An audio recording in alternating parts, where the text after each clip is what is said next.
relatively easy. Now, Tim, the question I wanted to ask you is about the academic climate on campus. Is this a very competitive environment? Is it a very collaborative environment? What have your experiences been about how it all works together with all of these very ambitious, smart students from all over the world? Sure, like you said, students at Boston College are very ambitious and they have a lot of career goals.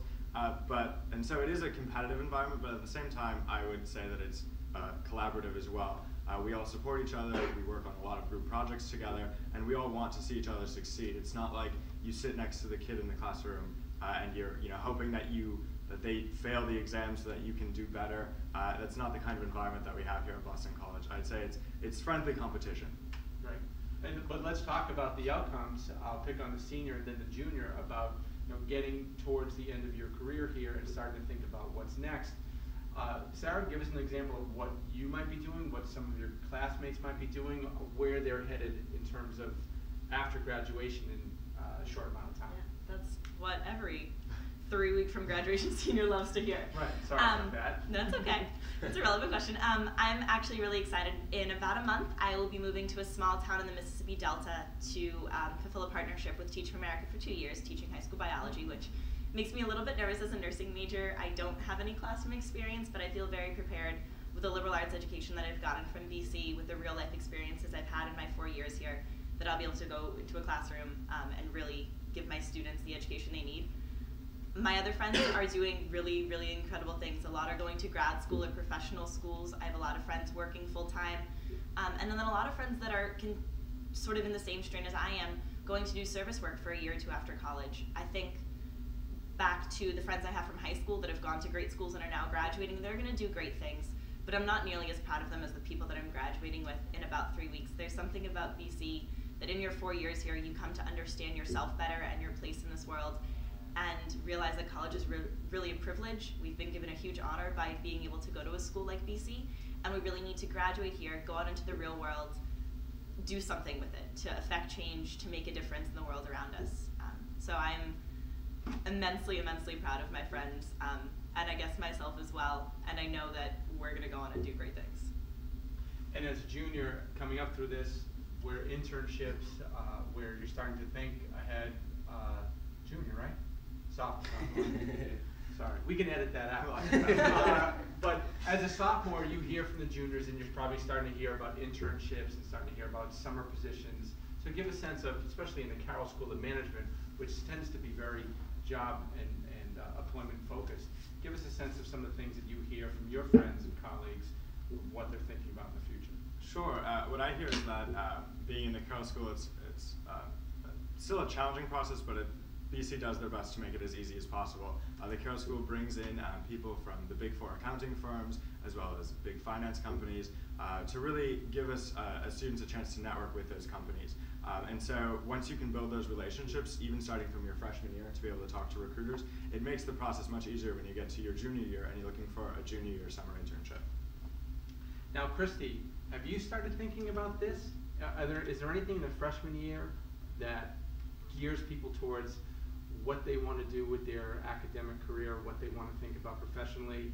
Have you started to get involved in this, or are you just enjoying the honors program and the other offerings that the freshman year provides? No, I've definitely started to think about this. I am on the pre-law track, so I'm constantly getting emails and different updates about things that I can go to and events to prepare myself for this. I also recently got an internship with Oceana, so a recruiter came here looking just for BC students, and I was lucky enough as a freshman to get this opportunity. So there are opportunities for freshmen all across the board to be getting internships and to start looking for that type of network and connection building. Great.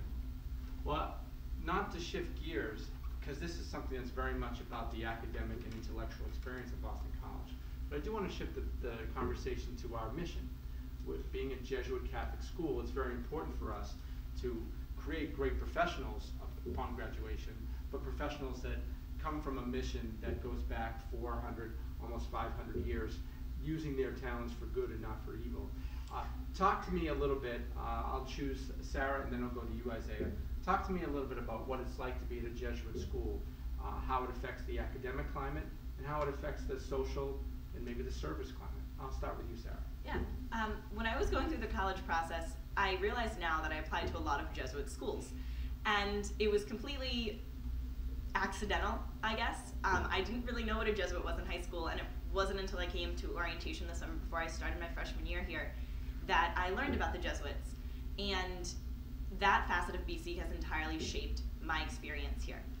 As a nursing student, I've been required to take the university core in theology and philosophy classes, but the majority of my curriculum here is very science and medical based, and I sort of live in this little bubble. But the Jesuit nature pervades even that. Every class I've taken at BC, whether it's a history or philosophy class or one of my nursing classes, is based in an idea of discussion and of communication, of asking those really hard questions, of not being able to shy away from them, of saying, even if I don't agree with the person next to me or the person across the room from me, can I stand there and defend my beliefs, have them defend their beliefs, and then really have a discussion about how those two schools of thought can interact, how what we believe affects the decisions we make about what we want to do with our lives, about how we see ourselves in the world, about how we see ourselves on campus here.